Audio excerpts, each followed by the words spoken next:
다른 사람은 잘만 사는데 왜 나만 불행할까? 어떻게든 이겨내보려 해도, 어떻게든 괜찮아지려 해도 불안은 다시 찾아오고, 분노는 터지고, 외로움은 파고들고, 의심은 속삭입니다. 행복한 기억보다 아픈 기억이 더 오래 남습니다. 좋았던 일은 그릿한데 상처는 또렷합니다. 심지어 더 아프게 왜곡되기도 합니다. 왜일까요? 진화론적 관점에서 보면 우리의 뇌는 행복보다 위협에 민감하도록 설계되어 왔습니다. 생존을 위해 불행에 먼저 반응해야만 했던 종. 그것이 바로 인간입니다. 공룡이 온다. 빨리 도망쳐야 생존. 배고픔, 외로움 모두 생존과 직결. 기쁨은 생존에 덜 중요했기에 뇌는 그것을 가볍게 처리하도록 진화했습니다. 이것을 심리학에서는 부정편향이라고 부릅니다. 현대 뇌과학은 말합니다. 불쾌한 자극에 대해 뇌는 더 빠르고 강하게 반응합니다. 부정적 감정은 더 오래 기억되고 다시 떠올릴 때 더 큰 생리적 반응을 유도합니다. 예를 들어 누군가의 칭찬 10번보다 한 번의 비난이 더 오래 남습니다. 고통스러운 경험은 기억으로만 남지 않습니다. 그건 감정, 신체 반응, 이미지, 해석을 함께 묶은 고통의 패턴으로 저장됩니다. 실연, 외로움, 나는 버려진 존재, 사람과 거리두기, 또 외로. 이러한 회로는 사용될수록 강화됩니다. 그래서 고통은 단순히 느껴지는 것이 아니라 뇌가 학습한 방식이 됩니다.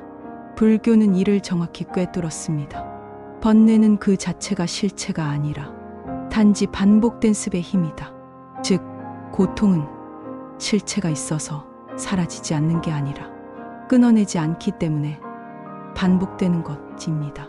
그리고 는 기억이 아닌 감각, 과거가 아닌 현재, 억제 아닌 관찰에 의해 패턴을 끊는 회로를 다시 형성할 수 있습니다. 불교 수행법이 지금 여기에 알아차림을 강조하는 것, 바로 이 원리와 맞닿아 있습니다. 불교는 번뇌를 단지 감정이나 생각으로 보지 않습니다. 번뇌는 습이다. 즉, 번뇌는 자주 되풀이된 이식의 흐름입니다. 비슷한 자극을 받으면 뇌는 이전과 같은 반응을 자동으로 불러오고 같은 감정과 해석이 반복되며 그것이 내 생각이라 느껴지게 됩니다. 인지행동 치료에서는 우리가 자주 겪는 감정의 80% 이상이 자동사고에 의해 유발된다고 말합니다. 외부 상황보다 내 안의 반응, 회로가 고정되어 있어서 같은 자극에 반복적으로 고통을 느끼는 것입니다. 누군가 내 말에 반응이 없었다면 나한테 관심 없는 거야. 몸이 피곤하다면 또 무기력해졌어. 난 역시 안 돼. 이런 패턴은 실제 현실과 무관하게 과거에 형성된 회로가 반복된 결과입니다. 불교는 이 흐름을 심상, 수, 행으로 분해합니다. 자극에 대한 느낌, 그것을 해석하는 이미지, 거기서 나오는 반응의 힘, 이 삼중 작용이 반복되면 번뇌는 고정된 성격처럼 작동하게 됩니다. 법구경에서는 이렇게 말합니다. 모든 것은 마음에서 비롯되어 마음에 의해 형성되고 마음에 의해 완성된다. 이제 중요한 지점은 번뇌는 억제하거나 이겨내는 것이 아니라 흐름 자체를 인식하고 놓아주는 것입니다. 불교의 수행은 그래서 감정을 없애는 것이 아니라 그 감정을 만들어내는 패턴의 인식을 통해 더 이상 동조하지 않는 연습입니다. 번뇌는 나를 따라오는 것이 아니라 내가 계속해서 그것에 응답하고 있었던 것입니다. 지금 그 반응을 놓는다면 번뇌는 그 자체로 소멸합니다. 우리는 행복을 원합니다. 좋은 일, 좋은 사람, 좋은 감정. 그 순간에는 정말 괜찮아집니다. 하지만 그 기쁨은 너무 빨리 사라집니다. 금방 무뎌지고 더 강한 자극을 원하게 되고 곧 허전해집니다. 도대체 왜 행복은 이렇게 유지되지 않는 걸까요? 뇌에는 쾌락 적응 이 현상이 있습니다. 처음에는 강하게 반응하던 자극도 반복되면 반응이 약해지고 더 큰 자극이 필요해집니다. 뇌가 그렇게 만들어져 있기 때문입니다. 많은 사람들이 착각합니다. 도파민이 분비되면 행복하다고. 하지만 도파민은 행복이 아니라 욕망의 화학물질입니다. 뭔가를 얻기 직전에 많이 나오고 얻은 뒤에는 급격히 줄어듭니다. 그로 인해 또 다른 자극을 원하게 됩니다. 즉, 도파민은 만족을 주는 게 아니라 만족을 지연시키는 회로를 만들도록 설계된 물질입니다. 불교는 이것을 가래라고 표현합니다. 쾌락의 갈증, 채워지지 않는 욕망, 그리고 그 허상을 따라가는 존재의 흐름. 가래는 자극에 대한 단순한 욕심이 아니라 지금 이대로는 부족하다는 인식에서 오는 내적 허기입니다. 이것이 계속되면 쾌락은 점점 약해지고 그 빈자리는 더 큰 결핍감으로 채워집니다. 불교는 쾌락을 부정하지 않지만 그것에 기대어 행복을 얻으려는 구조를 멈추라고 말합니다. 진짜 만족은 무언가를 얻는 데서 오는 것이 아니라 이 순간과의 관계에서 온다. 이 관계는 지금 이 순간을 충분히 느끼고 의식적으로 살아내고 자극이 아니라 존재 자체를 인식할 때 시작됩니다. 불교에서 말하는 수행의 기쁨, 뇌과학에서 발견된 감사와 수용의 안정된 뇌파 패턴, 명상을 통해 고요하게 유지되는 안정된 세로토닌 흐름. 이 모든 것은 행복을 추구의 대상이 아니라 머무는 방식으로 바꾸었을 때 가능해집니다. 결국 행복이 사라지는 것이 아니라 우리가 행복과의 관계를 오래 유지하지 못한 것입니다. 우리는 평생을 고통을 피하려고 애쓰며 살아갑니다.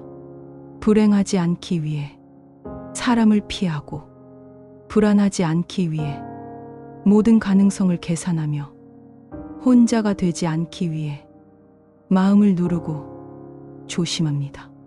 하지만 고통은 피할수록 커집니다. 그리고 언젠가 반드시 찾아옵니다. 불교는 이것을 사성제의 첫 번째 진리, 고성제라고 말합니다. 이 세상은 고로 이루어져 있다. 이 말은 단지 슬픈 말이 아닙니다. 삶이란 본질적으로 고통을 포함하는 구조라는 것. 그러므로 고통은 제거하거나 피할 수 있는 대상이 아니라 이해하고 껴안아야 할 존재라는 뜻입니다. 현대 심리학에서도 통제라는 개념이 있습니다.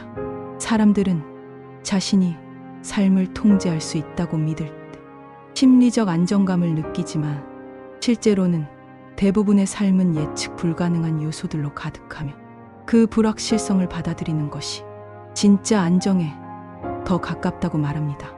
두려움을 회피하면 불안은 더 커지고 외로움을 억누르면 관계는 왜곡되며 슬픔을 피하면 내면의 분노로 바뀝니다. 회피는 일시적인 구원이지만 장기적인 고통을 강화하는 회로입니다. 불교의 수행은 고통을 이겨내기 위한 전략이 아닙니다. 그것은 고통을 정확히 직면하고 그 안에서 괴로움을 일으키는 반응을 놓아주는 것입니다. 고통은 피하려고 할수록 고통스럽다. 바라볼 수 있을 때 그것은 단지 하나의 구름일 뿐이다. 명상에서도 불편함이나 감정을 없애려 하지 않습니다. 대신 그 감정의 뿌리를 관찰하며 그것과 싸우지 않고 그저 흘려보내는 연습을 합니다. 고통의 본질은 반응에 있다. 감정과 분리된 의식의 시선, 자아와 고통을 동일시하지 않기. 이런 수행을 통해 고통은 점차 괴로움이 아니라 깊은 연결과 연민의 길로 바뀌게 됩니다. 인간은 고통에서 벗어날 수 있는가? 이 질문은 단지 철학적 물음이 아닙니다. 수천 년 동안 수행자들은 그 질문에 몸과 마음 전체로 답해왔습니다. 그리고 불교는 대답합니다. 벗어날 수 있다. 그러나 그 길은 다른 삶이 아니라 지금 이 자리에서의 전환에 있다. 불교가 말하는 해탈은 고통이 없는 상태가 아닙니다. 고통이 나를 더 이상 흔들 수 없는 상태, 즉 고통과 동일시되지 않는 자유의 상태입니다. 슬픔이 오되 나는 그것이 아님을 안다. 불안이 밀려와도 그 중심은 흔들리지 않는다. 외부 세계는 여전히 변화하지만 내 내면은 평화롭다. 최근 신경과학 연구에서 깊은 명상 상태에 있는 수행자들에게서 다음과 같은 현상이 발견되었습니다. 통증 자극을 주어도 고통을 느끼지 않음. 뇌의 통증 처리 영역은 반응하지만 감정 반응 영역은 조용함. 감정은 느껴지되 붙잡지 않음이라는 경지. 이 상태는 마치 고통을 받아들이되 흔들리지 않는 의식의 배후가 존재하는 듯합니다. 불교에서 해탈은 어디 멀리 가는 것도 특별한 힘을 얻는 것도 아닙니다. 그것은 단지 지금 이 순간에 매이지 않고 지금 이 순간을 받아들이는 힘입니다. 모든 것은 일어났다가 사라진다. 나도 고통도 그 흐름 위에서 나는 더 이상 붙잡지 않는다.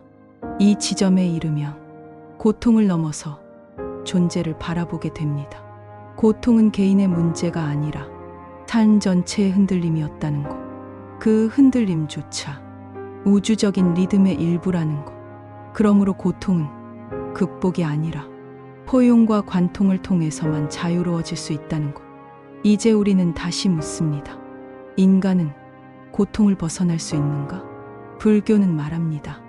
예, 고통은 벗어날 수 있습니다. 그러나 그 길은 고통을 없애는 것이 아니라 그 고통에 반응하지 않는 평온을 키우는 것입니다. 그 길의 끝에 해탈이라는 지극히 조용하고도 자유로운 의식의 지평이 열립니다. 영상을 보신 분들은 원하시는 소망을 댓글로 적어보세요. 반드시 이루어질 것입니다.